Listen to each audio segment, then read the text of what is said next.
A Zerg, a Terran, and a Protoss all walk into a bar. Bartender looks at the Protoss and says, "Why the no face?" Then he looks at the Zerg and says, "And why is he in such a rush?" Welcome to Triple Click, where we sometimes have to apologize for our intro jokes. This week we return to StarCraft II with lots more to say after finishing the campaign for Legacy of the Void. So let's talk real-time strategy, shall we?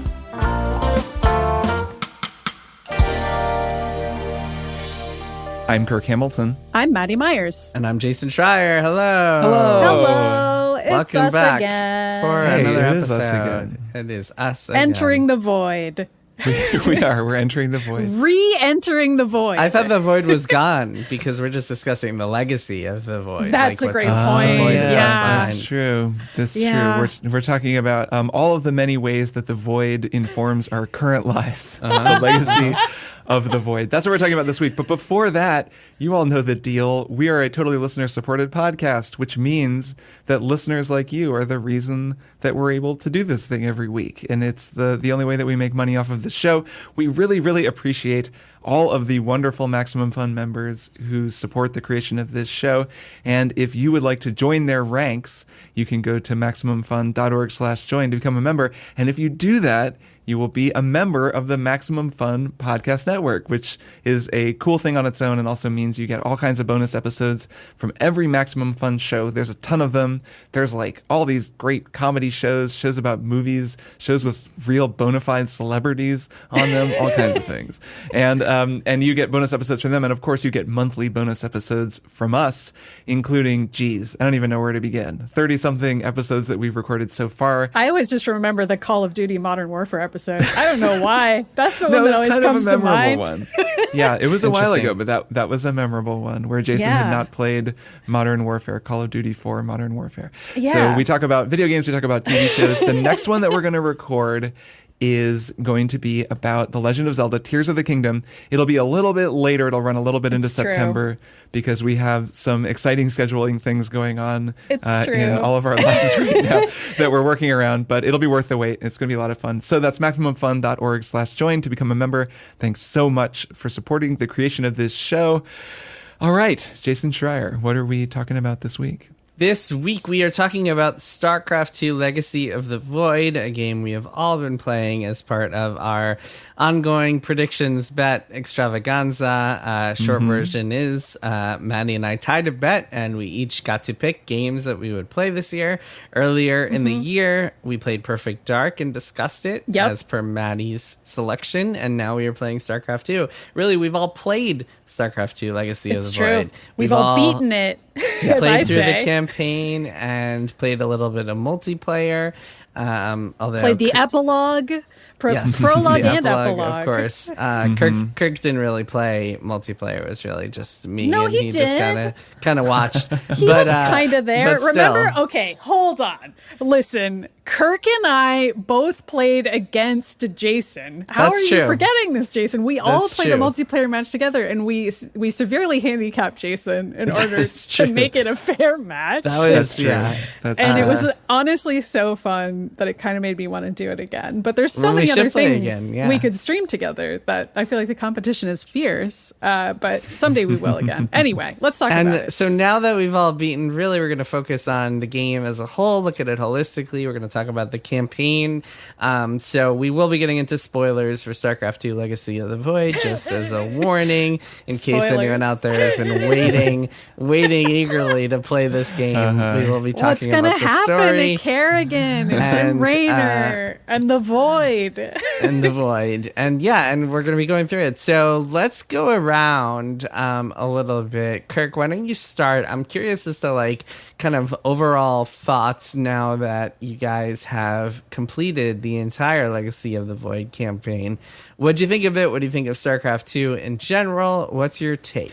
I think this game is really interesting and feels more like a snapshot of a moment in time than I was expecting. Even though it's, it still has this vitality to it. It still feels like a really exciting competitive game. Came out in November 2015, for what it's worth. Right, 2015. And even then, I would say it maybe felt a little bit past the time when this type of game was center stage. So the first StarCraft II really came out in 2010, July of 2010. Yes. This is the, I guess, second expansion or third entry in the series, which was 2015. So yes, you were correct. At that point, StarCraft II had been in existence and an esport and played competitively for 5 years at that point.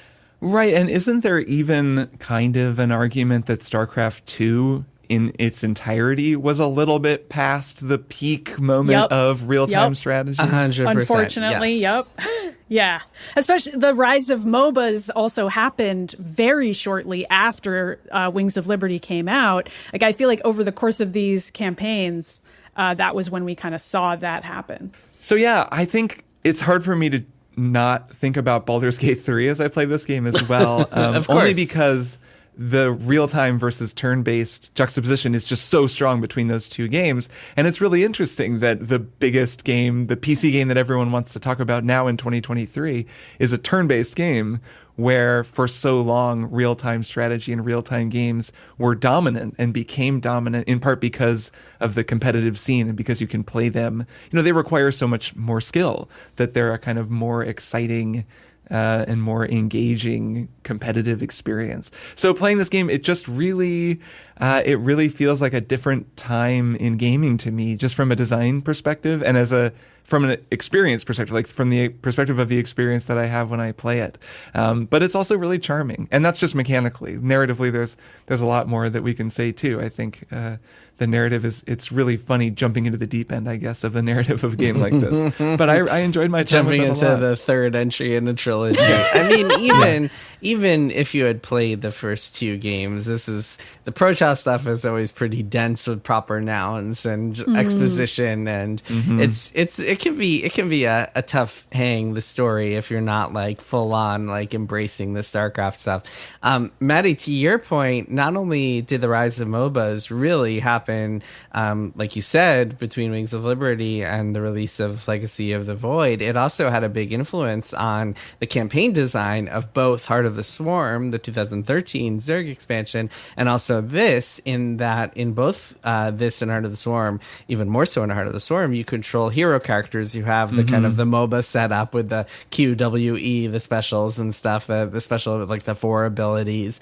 You could trace that lineage all the way back to Warcraft 3, but still it feels especially MOBA-like when you're doing it. There's one mission in Legacy of the Void where you're controlling both Alarak and Kerrigan, and it's kind of like a little MOBA-ish experience, although there are no other armies or anything like that. But yeah, it's very, you can feel the influence here. And also you could feel at that point, even when this came out, that like real-time strategy games were getting kind of usurped by MOBAs and other genres. So yes, it really does feel like a kind of a moment frozen in time. Also, a fun fact, Legacy of the Void came out on the same day as Fallout 4.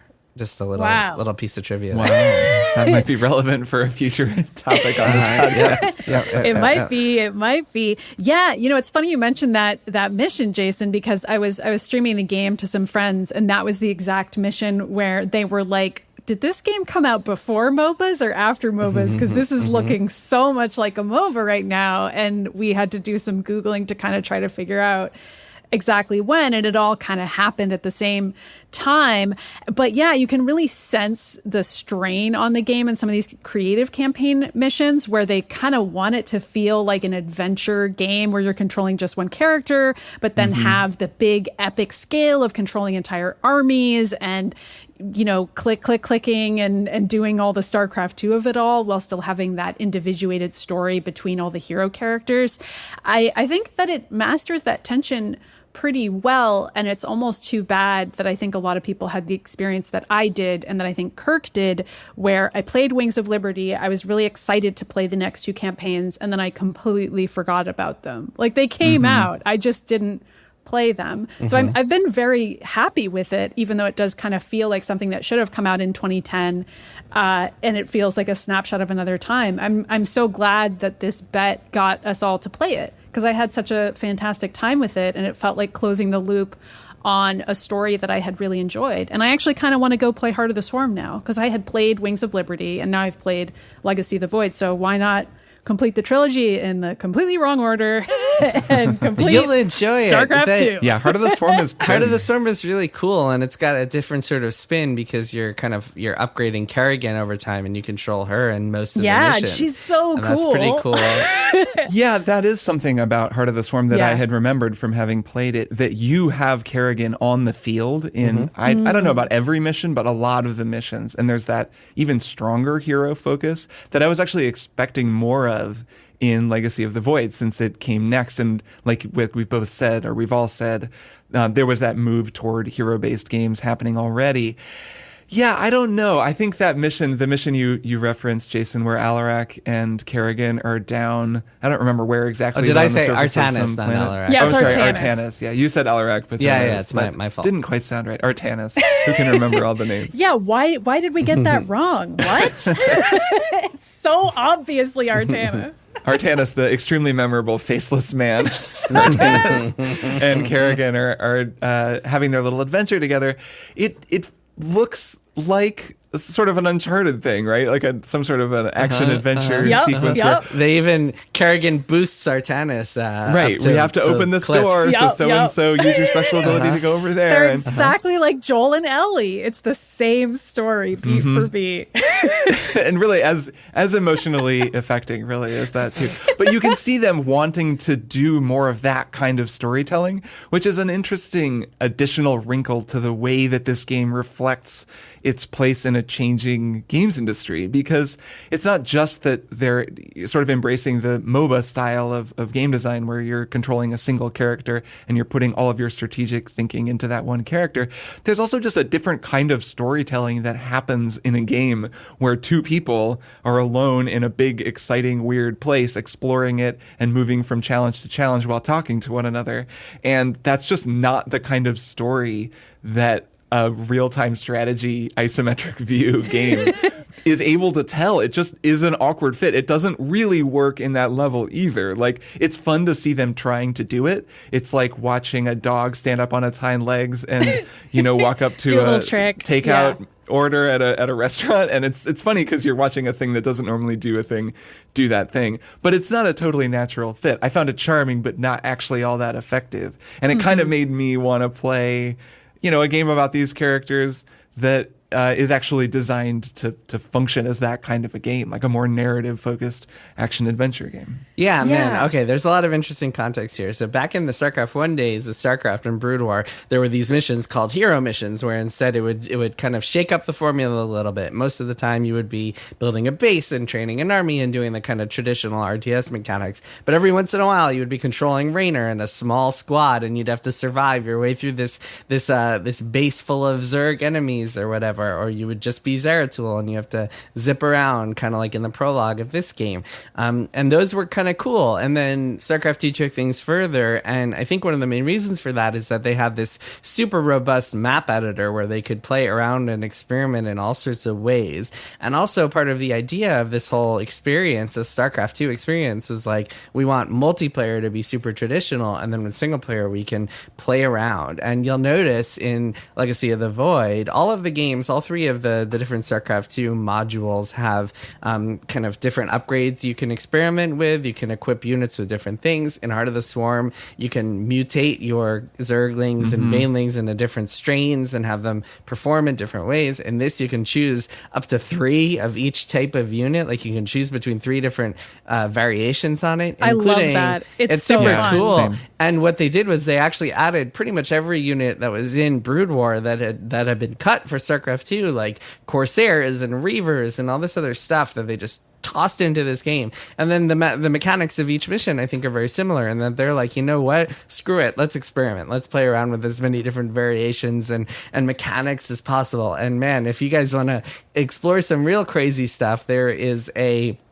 set of mission packs called Nova Covert Ops that came out. I've heard of this. After StarCraft II Legacy of the Void. And this was kind of like them experimenting. Team 1 at Blizzard, which is the team that made StarCraft. Their development teams at Blizzard are like Team 1, Team 2, Team 3, etc. Team 1, they were trying to figure out, they were like, hey, what are we going to do after this? We haven't really gotten a new RTS greenlit or anything like that. We're just going to have a year of like experimenting with DLC stuff, and they came out with these mission packs. There are 9 of them revolving around Nova, the ghost hero, and they basically feel like StarCraft Ghost, that old canceled game, was supposed to feel, because you're going around as Nova. There's one mission where you like have to infiltrate a base, and it's like you're playing Splinter Cell. Like you can go around and switch your gear from like covert gear to like marauder gear and like a flamethrower or whatever. Cool. It's crazy. Yeah. There's one mission, man, you guys, your minds will be blown. There's one mission where you're on a ghost and you are racing, and it is a side scroller racing mission. I shouldn't say racing, it's more of like, you know, those old arcade games like Turtles, like Teenage Mutant Ninja Turtles and stuff on the NES and Super NES, when sometimes you'd get into one of those modes. I'm thinking specifically of Turtles in Time, and sometimes you'd be on a vehicle and you'd have to like like whack away at enemies as you ran, like as you like skateboarded or whatever. This is that, and it's all sorts of crazy stuff like that. So check those out if you want some really wild experiments. But yeah, to your point, Kirk, I mean, it's trying a lot of new things, and I think that was one of the goals, and obviously hit or miss as to whether they accomplished it. But it's fun to see, and it's fun to play, at least. Yeah. Yeah, no, I totally agree. To call out a couple of hits, since I think that the narrative mission, it's not really meant to be that mechanically complex, and it's fine that it's not super successful at doing what it's kind of trying to do. But some of the other experiments are really cool. A couple that I really liked. One is where you're on a moving platform and your base is moving through a sort of a series of stops. Cool. So there are like buttons that you power up, and then you're sliding left and right, and it's fairly open-ended. I kind of just went straight through it in a fairly straight line, but it looked to me like there were a lot of areas on the map that I could have gone and that I just wound up not going. It was a pretty chaotic experience playing through this, because you have to use a lot of aerial units, because you're kind of floating in space. I don't remember the narrative, like the reason that we're doing this. It's like some sort of refueling station or something that we're moving through. I don't remember either, and I was really trying to pay attention, and I have no clue why we were there. But it was so cool to even figure out that was what we were supposed to do, because at first I was like, what the heck, I'm out of minerals, all the guys are really far away, how am I even supposed to get to them? And then I was like, oh, maybe I'm supposed to hit these huge arrow buttons at the top of the screen that I've been ignoring and confused by. What? It's moving my entire platform. This is so freaking awesome. Like it was a very fun strategic layer to then move your base around and have that be on top of everything else. I was also using a bunch of stalkers and teleporting them around, because most of the teleportation was long enough that I could get them to and fro without only relying on air units, and that was pretty fun as well, to kind of have them leaping over the gaps, collecting extra minerals, whatever. Very, very fun. There were a lot of missions that were just creatively designed, could never happen in a multiplayer setting and could only be for the campaign. And that was what made this so special to play, was just having those very unique mission styles where it would just be like, okay, all these different kinds of units are attacking from different places. My base is moving around. I'm having to think on the fly. That's just really cool. It's cool. Yeah, there's definitely a feeling of playing a game made by designers who are at the peak of their powers. Yes, They've just been experimenting with this fundamental, like this basic template that they started with of a real-time strategy game where you make a big army and you go stomp the other army and destroy their base. And they've just been asking for so many years at this point, okay, that's the basic setup of the game. What can we do to make it surprising, or what can we change? In the case of this level, it's okay, you have very limited resources and you have to keep moving your base, and the map itself is mobile, so you have control over where it goes. Another mission that I really, really liked, Jason, you alluded to it in our last episode where we talked about the first part, kind of the first half of the story, and that's when, I'm going to get the names right, that's when Alarak fights High Lord Malash for control over the Tal'Darim. I've got the Wikipedia page open now, so I'm going to get all the names right. be so impressed, but all right, there you go. To explain this mission, it's really neat. They do a good job of setting it up beforehand, which is something the cutscenes don't always do, but I value it whenever they do. So you get an explanation from Alarak about what's going to happen. And he's like, well, I have to challenge this guy Malash to an honor battle, basically. A Rakshir, right. Yeah, how and could the way you it forget works that? is we each sort of can bring our forces to help us, but the two of us are going to be locked in this globe fighting, and we're just going to need support from our armies. And that's going to mean kind of pushing us along a track, and whoever's getting better support is going to be able to win the fight. It's and tug-of-war. Hearing that, I was immediately translating that into game mechanics, thinking, okay, I got how this is going to work. This is basically a football that I have to push down the field with my team while his team tries to push it back. It's a rugby scrum, I guess. It's kind of a reverse MOBA. It's like a MOBA where you're the army instead of the hero. Right. I like that. Yeah. It's an awesome idea, and it was probably my favorite level of the whole campaign. It was just so cool, so well designed, so logical. Very fun. And very straightforward in a way that sometimes this game isn't. And I really like that. You know exactly what you're supposed to be doing. There's just this globe with these guys in it, and you need to just push it forward. There isn't that sense of, okay, I don't know what's going to happen on the map. I don't know where I'm supposed to be going. I'm kind of scouting out. I'm building up my forces, but I'm not sure what I need. It was a lot clearer, and I think that that made for a really fun game. So that gets to a point I wanted to ask you guys about. So something that I found really interesting about this is that the game really expects you to be doing the sort of multitasking that you would need to be doing to play competitive in StarCraft, because not only are you having to train your units and worry about resources and stuff, you also are engaging in a lot of missions that have time limits at the same time as you're going to be attacked. And I played on, I don't remember if I was playing on hard or brutal this time around, but I played on the higher level difficulties. I know you guys played on a little bit lower difficulty, so I don't know if I was being attacked at a more frequent cadence or something like that. But I'm curious, did you guys find it difficult to juggle, having to go in and complete your mission objectives while at the same time defending your base and maintaining your economy and building stuff? And did you guys find that it was you were able to control multiple armies? Did you set up base defenses and then make one big army and use that to go do all the missions and stuff? How did you approach that, and how did you guys feel about it? Maddy, you want to start? Sure. So the first mission where I really started to feel the pain personally was mission 18. I think it's called The Host. It's the one where you have to defeat all of those huge kind of diamond-shaped purple gems, and they're infinitely spawning guys. And every time you defeat one of those gems, the rest of the guys become stronger who are attacking you. So it's not just that. It's sort of in the last 80-90% of the main campaign. It's like the home stretch, basically. So it makes sense that that's where the game starts to get really hard and really challenging. That was the first time that I started actually looking up some tutorials, because I was like, I'm not going to get through this unless I start using some strategic thinking. In addition to managing multiple armies, like Jason was saying, I needed something more than that. I was like, I need to be thinking about what units I'm building and when I'm building them. So I actually want to recommend a guy that I had never seen before. He's probably ridiculously famous, but heck if I know about StarCraft content creators.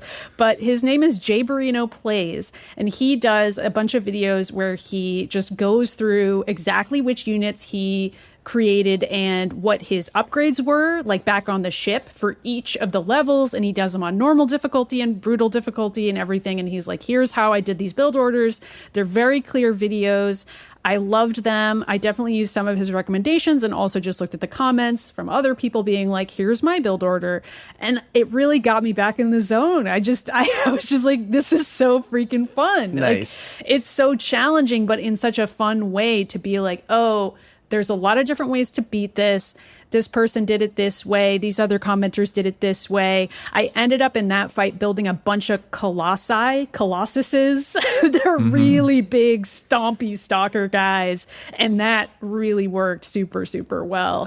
And also taking advantage of course, Phoenix. How could we forget Phoenix? Tapping him in as the special attack. He is incredibly powerful. Everybody. He really Maddy, I'm so kicks glad the shit out of people. After subjecting you to Final Fantasy VI and Suikoden into. I know, right? This is my speed, enjoyed Jason. a game that I picked. This is great. This is amazing. Well, I knew I would love it. As soon as you said it in the bet last year, I was like, oh, that's going to be fine. I'm going to have a great time with this one. Nice. But Kirk, what about you? Yeah, I definitely found it pretty difficult. This isn't a type of game that I've ever gotten really good at or spent too much time learning. And there does come a point in a young man's life when he is past 40 years old and he looks at himself and says, you know what?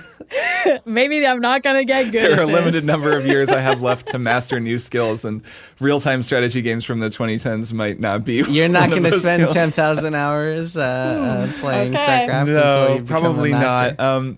So I found that the difficulty of this game was interesting because it works across a couple of different levels. I played through a lot of these missions on casual or normal, kind of both. Mm-hmm. I would play normal if I was really getting worked. I'd switch to casual. Some of the missions later, I beat them on casual and would go back and play them on normal. And I found that it made a really big difference just knowing where everything was going to be coming from and what units would do the best job of dealing with what enemy sort of techniques and what enemy strategies. So there's a mission, I forget the name of it, but it's near the end where it's just defense. It's like defense against waves of enemies coming from all four corners of the map. Too. It's an incredible mission. It's really exciting. It's another one that lays out the stakes really clearly at the beginning, and as a result, you just know exactly what's going to be demanded of you, and you know what to expect. I'm like, okay, great. So they're going to attack from one direction, and I'll probably hold that off, and then right as that's ending, they're going to come from another direction, and then at some point, they're going to come from two directions, and then pretty soon, at the very end, it's going to be all three, and you're waiting while this timer kind of counts down until you're finally clear. So you just have to survive long enough to win the mission. And I found that to be easier the more I knew which units I should be building. So kind of like what you were saying, Maddy, that like knowing which units to build and where to put them, who I could just kind of leave there, like what kind of towers to put up where. What are the name of the two types of towers you build in this game? There's like a basic turret. The photon cannon, and then there's the like Telzarim tower or whatever it's called. I don't know, because the photon cannon, for what it's worth, is in multiplayer, so it's a standard unit, whereas the other cannon thing is not in multiplayer. That's just for single player. Oh, really? Oh, interesting. Okay, because the tower and then is there's really shield good. Batteries also, which you have to. Right, that's true. I guess. Well, those were actually really important to learn how to use as well on this mission. Those are in multiplayer also, so those you get the hang of or I guess you can get the hang of in single player for multiplayer use. Right. So that was something that I had to kind of get my head around was, okay, where do I place the turrets, which have a shorter range, but can, are kind of not going to, like, you can put them up much more inexpensively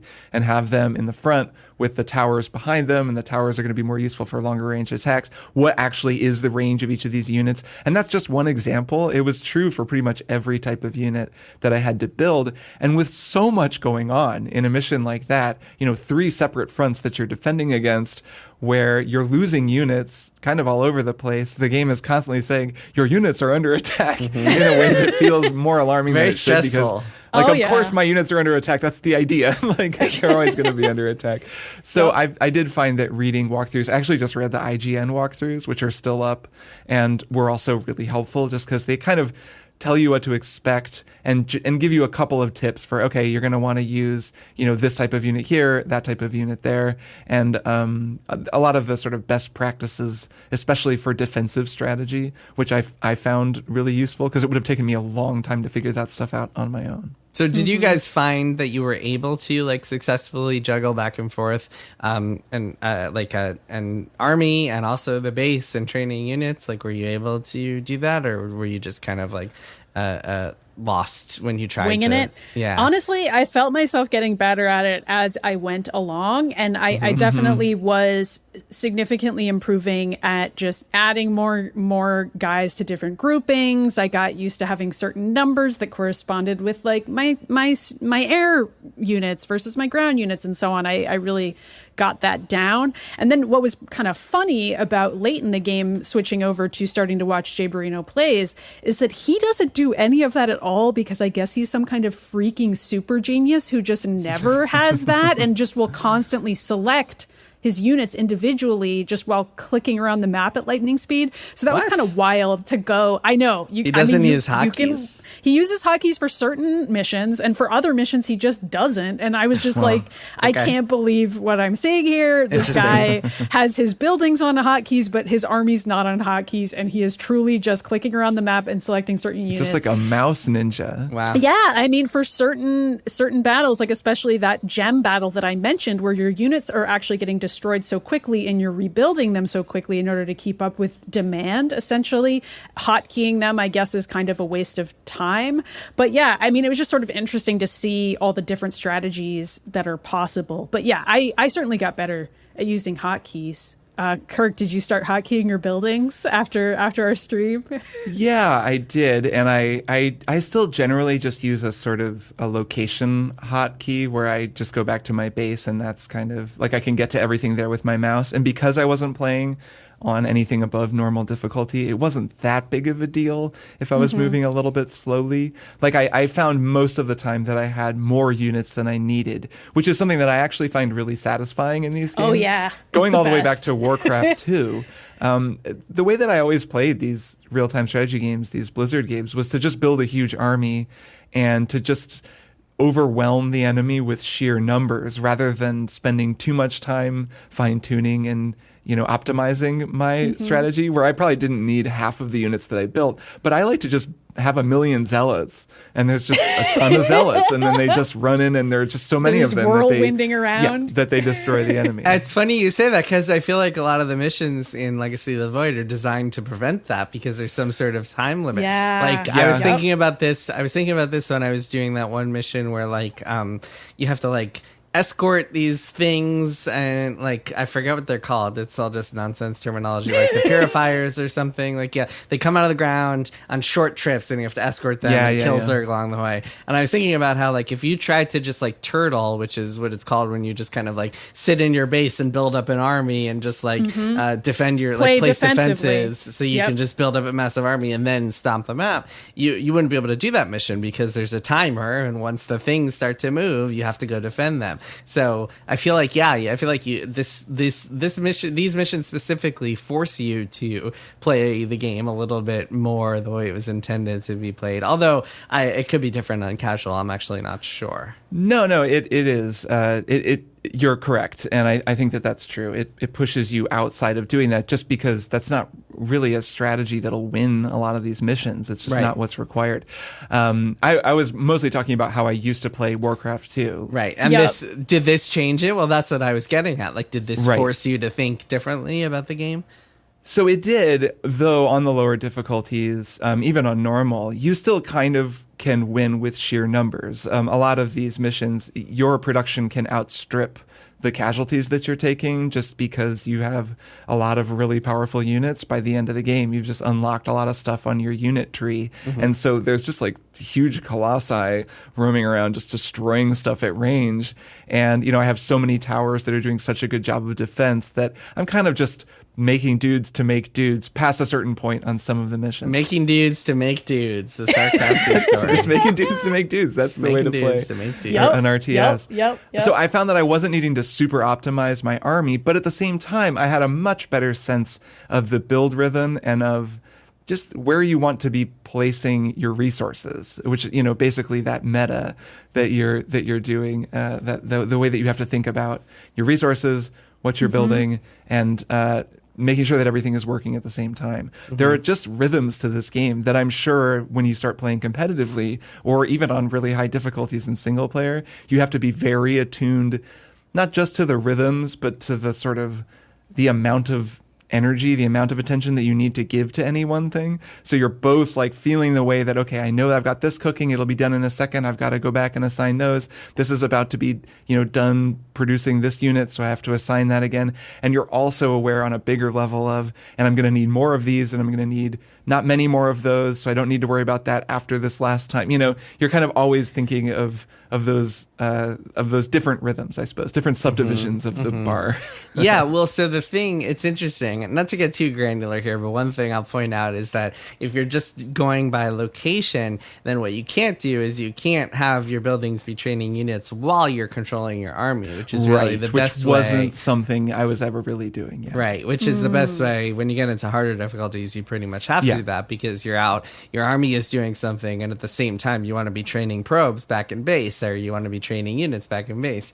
And so, yeah, there is an interesting rhythm that you have to pick up on if you're going to get better at the game, which it's totally fine if you want to play casually and you don't. Like, I think it's interesting that you guys both had a good time in lower difficulty settings, because I actually think it's really cool that the game allows for that, and it isn't forcing you to be this expert level RTS player to have a fun time playing StarCraft. I think that's always been, that approachability has always been one of Blizzard's strong suits as a designer, and it's always cool to see. Yeah, the game is really fun on normal, and that's pretty much all I did, with some exceptions, just if I was like, this is pretty easy. And I think that just the fact that that's possible is so great. And even the fact that there are YouTube videos that are still like, here's how to beat the game on normal, without that being something that people are making fun of in the comments, at least not that I saw, is also really cool. Like, there's still people out there who care about that. Also, not to change the topic, but I was kind of curious if you guys had any favorites of the special power-ups that you designate your Solarite towards, because I personally, like, any of the airstrike ones, I was like, can I just pick these every time? All I ever want to do is destroy the guys from the air. There's like that solar one that's like just a huge beam of light that just freaking destroys stuff for a billion years. But it was also very hard for me to get away from using any of the passives, because I love having one fewer thing to think about. Like, passively collecting the Vespene gas. Yes. The best ability in the world. How could anyone not choose that one every That's time? a good one, and an interesting type of difficulty modifier, because it just removes one thing that you have to think about otherwise. Like, it doesn't really make the game easier in any kind of difficulty damage kind of a way, but it does make the game easier in that there's just less to think about, and I definitely had that turned on. It makes the game easier in that you have to train 6 fewer probes, and so you can so there, use those that's resources true. for something else. That's true as well. And also it gives you more Vespene from the start, so you can train units faster. Though there were times that I found myself short on Vespene and being like, oh my god, I shouldn't have taken this option. I should have just refined it myself, and it would have been better. I do really like the orbital strikes, and I really like the mission, I think it's toward the end, where you start to lose functionality on the Spear of Adun, that's what it's called, right? On this weapon that I had been coming to rely on, and they're like, oh no, like, we're losing functionality, and now you lose this, and I'm like, oh god, I have to make do with just my army on the ground. My favorite was always reinforcements, that I relied on quite a bit. Classic. You get a pylon and 4 units with it, which is nice, because then you can also warp in units at the pylon, so very helpful. Which is amazing. It is kind of too bad that you don't get any of those special abilities in multiplayer. I understand it would never work, but wouldn't it be cool if you just call in Phoenix every now and then? Yeah, that's the thing. I mean, in a different type of game, it could work. It just would need to be balanced. And in multiplayer, I mean, you already have enough to think about in multiplayer. It's true. Like, you don't need another variable on top of that. One of the reasons that MOBAs have overtaken RTS games is because you don't have to multitask as much in a MOBA. Yeah. And so there's still like a barrier for entry and a skill level that you have to hit to be good at a MOBA, but it's not quite the same. You don't have to have the APM of hundreds the way hundreds of actions per minute, the way that the best StarCraft II players have. Yeah. I also think something like a MOBA or even Overwatch or team shooters like Overwatch are part of what's tapping into that sensation of, oh, my special ability cooldown is ready, or even picking out your special abilities. I mean, it becomes picking your characters based on what special abilities they have. But I think that that's naturally so attractive to most people, not just me, to be like, oh, great, now I get to choose my special abilities between each mission. I get to think about what they're going to be. And sometimes I would even go back to my ship again and be like, I'm going to need different special abilities for this mission based on the layout of it now that I've played it and seen what I need. And that's just a very different way to play StarCraft as compared to classic multiplayer missions where everybody has identical everything and you know what everybody has. Right. I mean, maybe you're playing as different races, but you know what they have. You guys should definitely check out. There's this mode called Co-op Commanders in StarCraft II, and it's super cool because it's kind of a hybrid between multiplayer and single player in that it is multiplayer, but it's PvE. So you and another player are playing against the computer in some sort of mission, and there are a bunch of different types of missions you could do. One is like defend a train or destroy a train or whatever. Another is go kill some waves of enemies or whatever. They're all very similar, but the way it works is you pick a hero, and it's all the different heroes from the game, from Martanis to Phoenix to Alarak, and each of them has a different suite of units and abilities, and you can play around with each of them in like as you're going through this kind of RTS campaign, this kind of weird custom campaign to complete your objectives. And some of them are bonkers. Like they experimented with abilities in a way that even the single player campaign doesn't do. And so those are really fun. And if you want more of Maddy, what you were looking for with that kind of ultimate power experience, you should check that out a little bit, because there's some really fun ones to play around with. The only annoying thing is that to unlock, well, some of them you have to buy, some of the characters you have to buy, and then to unlock all of the powers for each character, you have to level them up by continuing to play missions, so you don't start with all of the abilities right away. But still, it's pretty fun.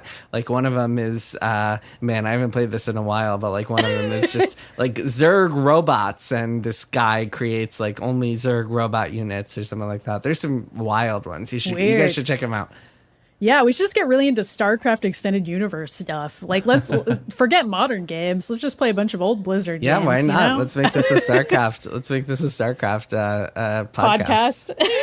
One thing that I think that I would get really into would be a real-time strategy game that's just as complex as this, but that allows you to pause and assign actions. I've been playing through Shadow Gambit, or I just started playing it, which is the latest game from Me, who made Desperados 3, and they made Shadow Tactics. So they make these real-time stealth games that actually function a little bit like StarCraft for the most part. They're it's an isometric view and you're moving in real time around this battlefield. You have to multitask, but they allow you to pause the game and queue up these amazing sort of synchronized attacks. So you can have, one character throws a cloud of gas and the other character sneaks in through the gas and stabs the guy, and then they both move back, and you've kind of queued up a sequence of events. And it's really satisfying, and it allows me a level of mastery over very complex systems that I find really satisfying. And it makes the game feel accessible without feeling simplified. Like there are a ton of different systems going on, but because I'm able to pause and take a little bit of time with them, I'm able to really get my head around them. I would really love that for something like StarCraft, where you can just stop time. I mean, it would have to be a single player game, I guess, but then you can just go through and look at what everyone's doing in this moment and then assign them different tasks and then start time again. I guess something like FTL is another good comparison. It's the one thought I've kind of had while playing this, while also playing Shadow Gambit and Baldur's Gate 3, and these different sort of hybrid and like fully turn-based like Baldur's Gate 3, hybrid like Shadow Gambit, and just how being able to pause and being able to look at all of these complex systems actually makes those systems more accessible without needing to simplify them. Like they can still be really complicated. I have a capacity to understand that level of complexity. It's a little bit of a stretch for me sometimes to do it all in real time, all the time, while dealing with a changing battlefield. So just a thought I've had. Yeah, I think what you're describing would need fewer units and more, like it would be a different game essentially. But yeah, that would be an interesting approach to the genre. Maybe you could just play a single player version of StarCraft 2 where you can pause the game at any time, and other than that it's the exact same game. That'd probably be pretty fun. Pause and give out commands. No, because war doesn't pause. You said that. War doesn't pause. You yourself told us. True. That's true. I'm eating my own words now. I wished war paused, but it just doesn't. It simply doesn't pause, and StarCraft 2 knows that, and it's completely accurate. It's a historical document. All this stuff really happened, I think. I mean, that's true. This is just the legacy. All right, we're actually gonna put a pause on our war right now and take a break, and then we'll be back with one more thing. I'm I'm Emily Heller. And I'm Lisa Hannawalt. And we're the hosts of Baby Geniuses. We've been doing our podcast for over 10 years. When we started, it was about trying to learn something new every episode. Now it's about us trying to actively get stupider. And it's working. Hang out with us and you'll hear us chat about gardening, horses, various problems with our butts, and all the weird stuff that makes us horny. That's so weird, all that stuff. Baby Geniuses, a show for adult idiots. Every other week on Maximum Fun. Baby Geniuses, we know everything. Baby Geniuses, tell us something we don't know. The following pro wrestling contest is scheduled for one fall. Making their way to the ring from the Tights and Fights podcast are the baddest trio of audio, the hair to beware, Danielle Radford. It really is. Great hair. The Brit with a permit to hit, Lindsay Kell. The Queen is dead. Long live the Queen. And the fast-talking, fist-clocking Hal Upland. See, I can wrestle and be an announcer. Get ready for tights and fight. Listen every Saturday or face the pain. Find us on Maximum Fun. Now ring the bell. And we are back. War has been unpaused. Let's talk about our one more things. Maddy, what's your one more thing? My one more thing is a movie called Asteroid City. It's streaming on Peacock, and that's where we watched it. This is a really weird movie. It's a Wes Anderson movie, so sure, it's twee, it's cute, it's got vibrant colors, everything looks like a set in the classic Wes Anderson style, but it's also really strange and surrealist in a way that Wes Anderson isn't always. Like, reminds me of French surrealist plays that I was really into when I was a pretentious high schooler. It's a movie that is also purports to be about a play. Like, you start the movie and it's like, this is about a play called Asteroid City, and it's divided up into acts accordingly, and there's sort of a host of the play and like the curtains part at the outset, and the wall drops periodically, and Edward Norton plays this character who's directing the play that you're watching. And you sometimes get to see the actors break character and talk to each other as the actors off stage. Nice.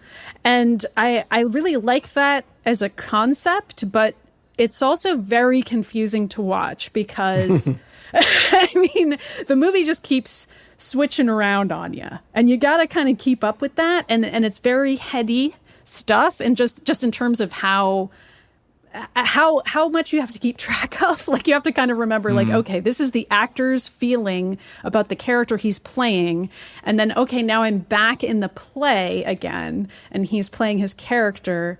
You guys are following what I'm saying. It's confusing. Yes. And for the first 45 minutes or so, I was like, I don't know if I like this. This might be too much, and it might be dumb and annoying. And then somewhere around the hour mark, I was like, this is awesome. I love this.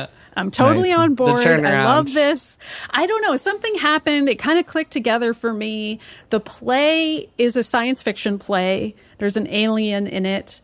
I mean, I don't know. I don't know how to describe it, but it was really cool. And it was the kind of really strange thing that eventually hung together into a statement that I thought was really cool. You just have to give it a bit. You have to kind of be willing to watch something that you probably would have liked as a college student. It gets good after 10 hours. Do you know what I'm saying? Like, it's a little... No, like some Wes Anderson movies, they come together in the end, and you realize what they were building toward. Exactly. Yeah, sure. Like, I kind of started getting on board an hour in, and by the time the credits rolled, I was like, I understand what this was about, and I really liked it, actually.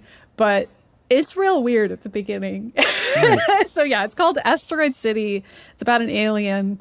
It's a play within a movie. Edward Norton's in it. Jason Schwartzman's in it. A bunch of other old standbys from Wes Anderson things are in it. Wes Anderson players. Yes, except also Tom Hanks is in it, and he's not usually in Wes Anderson things. He likes to introduce a new face every now and then. Yeah, It's one of the fun things about him. I really liked him in it. So yeah, I recommend it, I guess, but just be a little patient with it. Be patient with it. Kirk, what's your one more thing? My one more thing has a bit of a Wes Anderson connection as well. It's the Afterparty Season 2.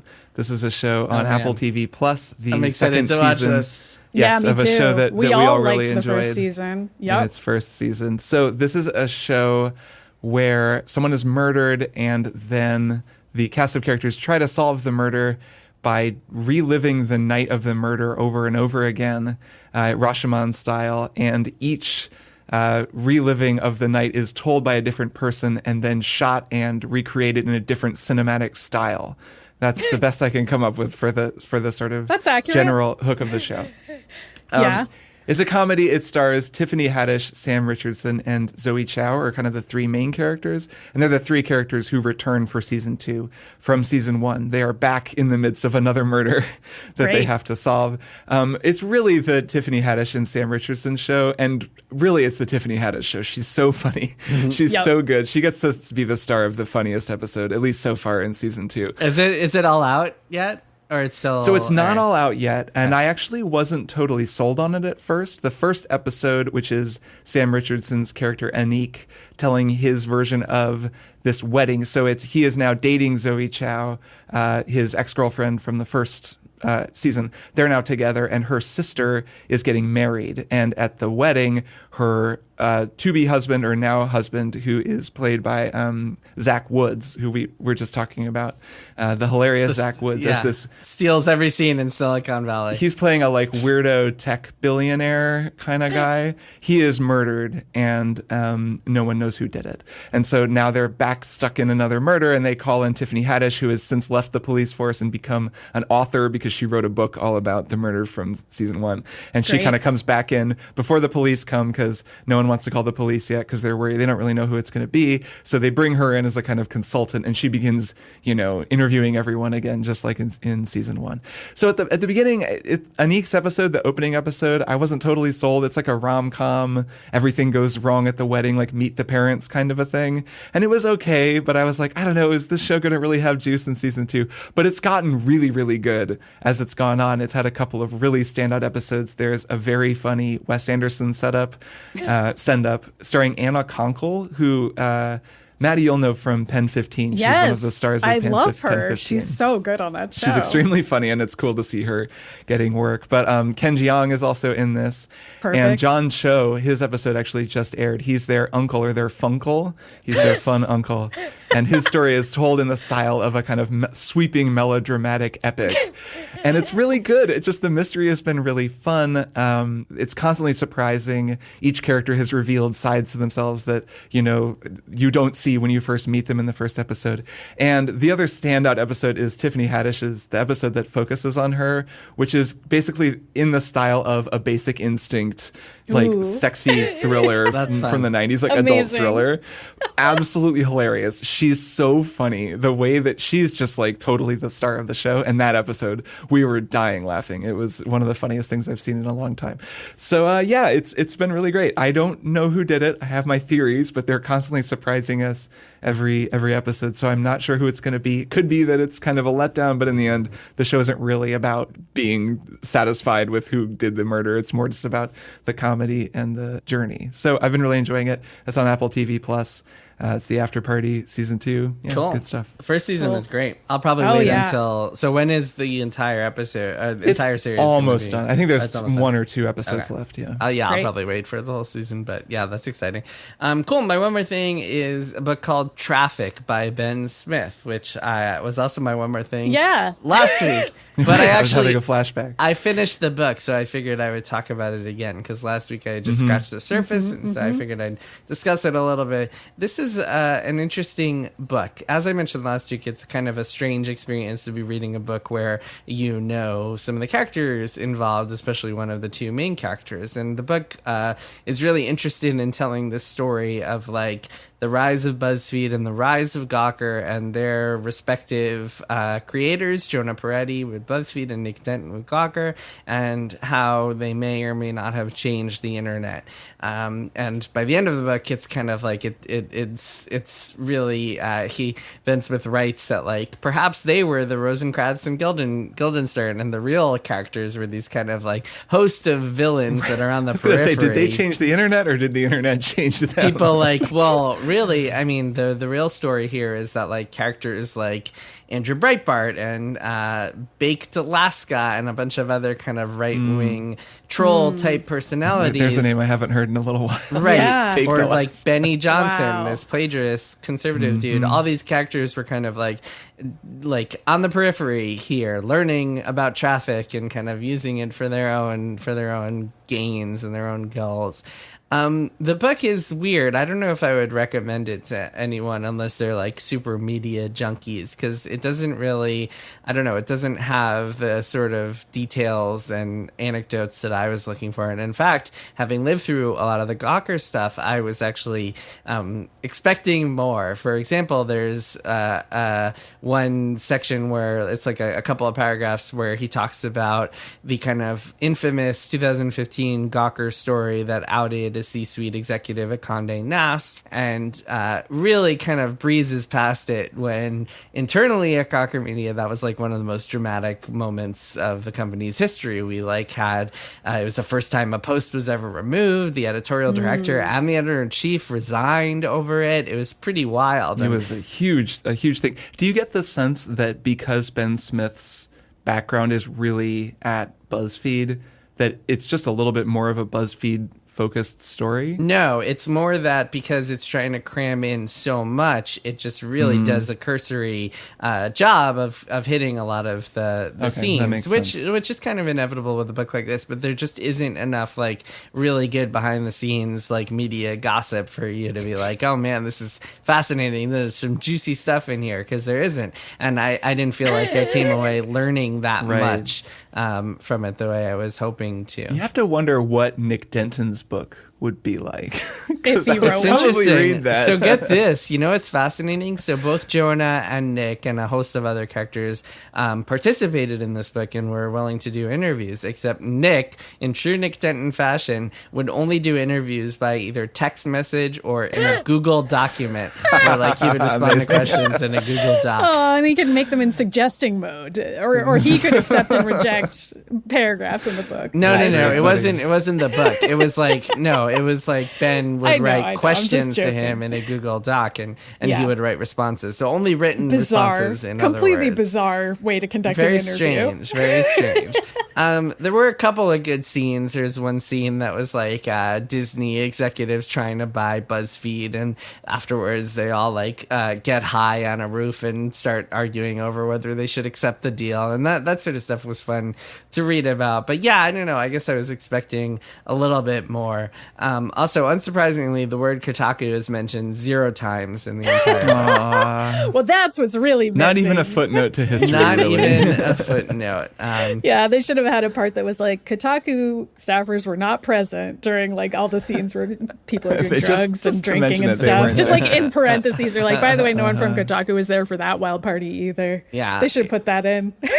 But yeah, I mean, it feels like it's an interesting kind of snapshot in time in terms of the media world, and it's interesting, I guess, if you're a media junkie, but it's not like and also it's very well written, it's very easy to get through, it's a very breezy he's read. A good writer. He's a good writer, yes, for sure, but it's not like you're going to read this and like come away with some big revelations about the world of media. And if anything, I kind of came away with this kind of like nihilistic message, not intentional from the book, but my own interpretation was like, man, this whole snapshot in time like did not matter at all. Like this ephemeral like moment, this period just like amounted to very little, didn't change anything over the course. And that's not to say that like there were good scoops along the way that led to some change, I suppose, but like in terms of the media world, very little was accomplished from this whole saga. Some and people in fact, got some job experience. Well, no, that's about like, it, I guess. In the grander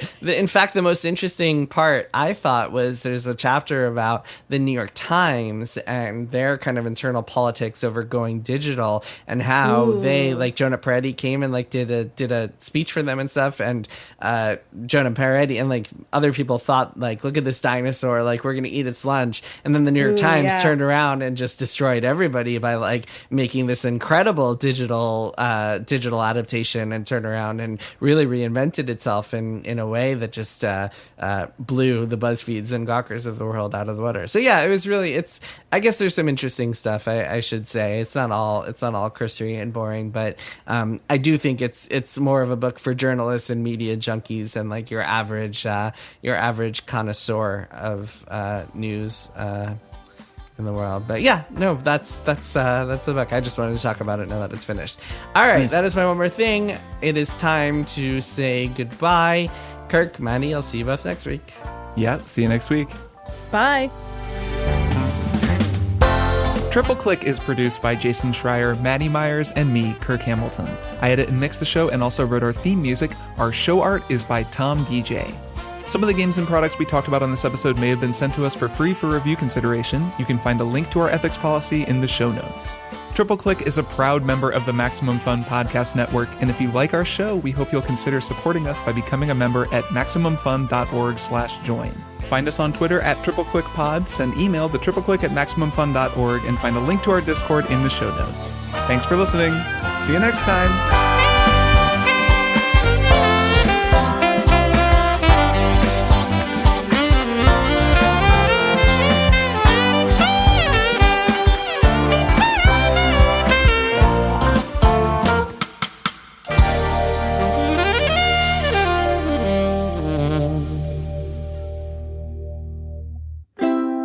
Maximum Fun, a worker-owned network of artist-owned shows, supported directly by you.